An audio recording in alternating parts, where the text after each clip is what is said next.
ప్రభాస్, మారుతి కాంబినేషన్‌లో 'the Raja Saab' movie జనవరి 9న సంక్రాంతి కానుకగా థియేటర్స్‌లోకి రాబోతోంది. అయితే ఈ మూవీలో ప్రభాస్‌కి జోడీగా రిద్ధి కుమార్ నటిస్తూ ఉందనమాట.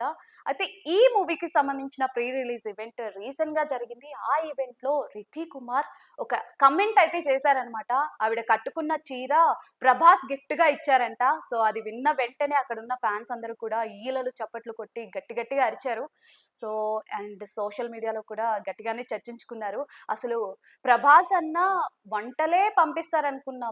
కానీ ఇలా చీరలు కూడా గిఫ్ట్‌గా ఇస్తారా అని చెప్పేసి సెటైర్‌లేసారనమాట. సో, మొత్తానికైతే రిథి కుమార్ ఒక ఇంటర్వ్యూలో దీనిపై క్లారిటీ అయితే ఇచ్చారు. సో, ఆవిడేమన్నారంటే 'రాజా సాబ్' ఫస్ట్ డే సెట్స్‌లోకెళ్ళినప్పుడు అది అక్టోబర్ 23 అంట. ప్రభాస్ బర్త్‌డే అంట ఆ రోజు. తనకి ముందు నుండి తెలీదంట బర్త్‌డే అని. అయితే నెక్స్ట్ 2 డేస్ తను వేరే షూట్ వల్ల ముంబైకెళ్ళిపోవడం జరిగింది. అప్పుడు ఎస్‌కేఎన్ కాల్ చేశారంట. ఎస్‌కేఎన్ కాల్ చేసి "ప్రభాస్ నీతో మాట్లాడాలనుకుంటున్నారు" అని చెప్పేసి ప్రభాస్‌కి కాల్ ఇచ్చారన్నమాట. ఫోన్ ఇచ్చారంట.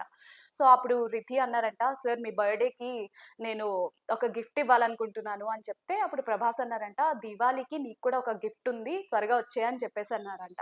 సో, అప్పుడు రిథి కుమార్ ఇంకా దీపావళికి సెట్స్‌లోకెళ్ళింది. అప్పుడెళ్ళినప్పుడు తనకి చీర గిఫ్ట్‌గా ఇచ్చారంట ప్రభాస్. అదే విధంగా రిద్ధి కుమార్ కూడా ఒక గిఫ్ట్ తీసుకొచ్చింది. అదే 'కర్ణుడి స్టోరీ' అన్నమాట. ఒక బుక్.